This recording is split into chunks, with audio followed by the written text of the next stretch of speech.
मैं बताऊं, सुन ले ज्ञान, आस्ते से कह रहा हूँ तेरे। कबीर जो है एक हिंदू ब्राह्मणी के पुत्र थे। अच्छा।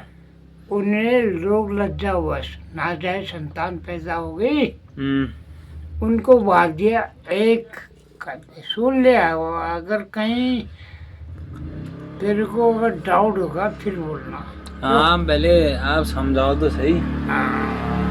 कबीर जो से हिंदू ब्राह्मण के पुत्र से, उन्हें लोग लज्जावश में क्या करा, क्या किया?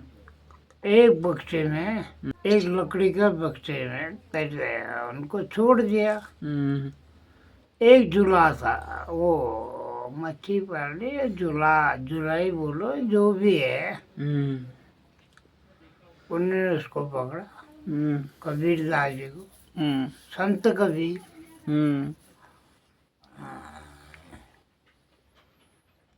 वो बक्से को पकड़ा हुआ तो क्या निकला, बच्चा। अच्छा। उन्होंने पालन पोषण किया। वो क्या हिंदू ब्राह्मणी के गर्भ से पैदा हुआ, लेकिन मुसलमान का बच्चा बन गया। अच्छा। आई नहीं आपकी समझ में? कल तो को यार वो नहीं नहीं, एक पुत्र कर्ण कौन था? आप बताओ कौन था? अब उसके नाजायज संतान थे शादी से पहले। मैंने भी होता था सब, भगवान ने किया, विष्णु ने किया, सब ने किया। कैसी थी संतान? मतलब कौन? सूर्य भगवान से वरदान मांगा था। किसने? सूर्य भगवान। कुंती ने। किसने? कुंती ने सूर्य भगवान। कुंती कौन सी? पांडु की पत्नी, और पांडवों की मम्मी। कुंती पांडव की माने, यू से राइट। लेकिन कृष्ण भगवान ने बुआ बना लिया उसको। बुआ मतलब जानता? बुआ तीज बहन तो मतलब बुआ मतलब पूज गया।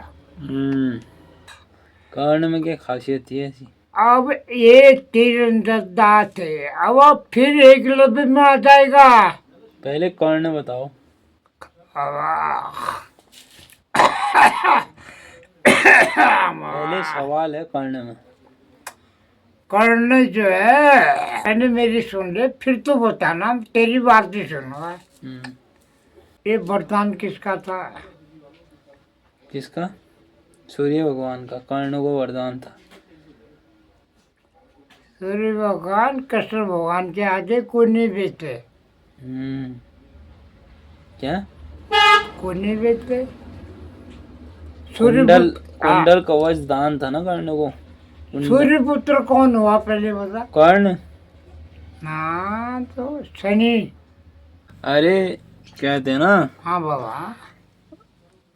सूर्य पुत्र कर्ण भी था, क्योंकि जो कर्ण, जहाँ से वरदान मिला था ना कुंती को वरदान मिला था, वो मतलब सूर्य से मिला था। सूर्य से मांगा था कि मेरे को ऐसी संतान हो, बहुत बलशाली हो।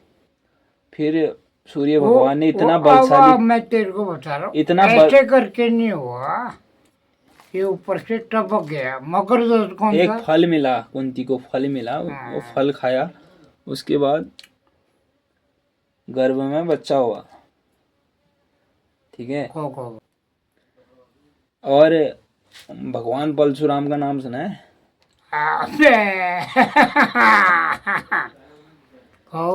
परशुराम कौन था पहले बता? विष्णु भगवान का अवतार। विष्णु भगवान का, शिव जी का? विष्णु भगवान के, जो भोलेनाथ है ना, भोलेनाथ, वो जो ये कहते हैं परशुराम है, वो शिष्य थे। भगवान भोलेनाथ गुरु थे उनके। सबके गुरु देवों के देव महादेव थे ना। तो परशुराम उनके शिष्य थे, उच्च कोटि के शिष्य। अब जब धनुष तोड़ा गया, अब आपको थोड़ा सा डिस्टर्ब कर रहा हूँ। धनुष तोड़ा, कितने राजा है महाराजा है, कोई नहीं तोड़ पाया। किसने तोड़ा? भगवान राम ने। एक सेकंड नहीं लगा। विष्णु भगवान है वो विष्णु के रूप में। वो भोलेनाथ की इच्छा थी कि अरे भोलेनाथ सब जगह भोलेनाथ की इच्छा थी कि ये धनुष मेरा भंग होना चाहिए करके। भंग कहना कहते हैं उसे, तोड़ना भी कहते हैं और भंग कहना भी कहते हैं। को एक का बात है वो। भोलेनाथ की इच्छा थी कि ये प्रभु श्री राम के हाथों से ये धनुष भंग होना चाहिए, टूटना चाहिए, इसमें प्रतिंसा नहीं चढ़नी चाहिए, टूटना चाहिए। भगवान श्री राम ये धनुष तोड़े थे, तोड़ने के वक्त ये प्रतिंसा चढ़ा रहे थे, ठीक है, उस समय टूटा ये धनुष। फिर उसके बाद जो धनुष टूटा ना, उसका तेरी बात सुनो रे, जो धनुष टूटा ना, उसका टूटने का जो हल्ला था, जो उसकी टनकार गई, वो भगवान परशुराम के कानों में भी गई। भगवान परशुराम कहीं हिमालय में तप कर रहे थे, उनकी जो तप करते समय जो ध्यान वो टूटा। फिर परशुराम को गुस्सा आया। फिर जहाँ से ध्वनि आई परशुराम वहीं आए। फिर वहाँ इतनी भीड़ देखी जनकपुरी में, इतनी भीड़ देखी। फिर बोला जनक महाराज से, ये भीड़ क्या है आज, क्यों है इतनी भीड़, क्यों इतना हल्ला हो रहा है, बोला।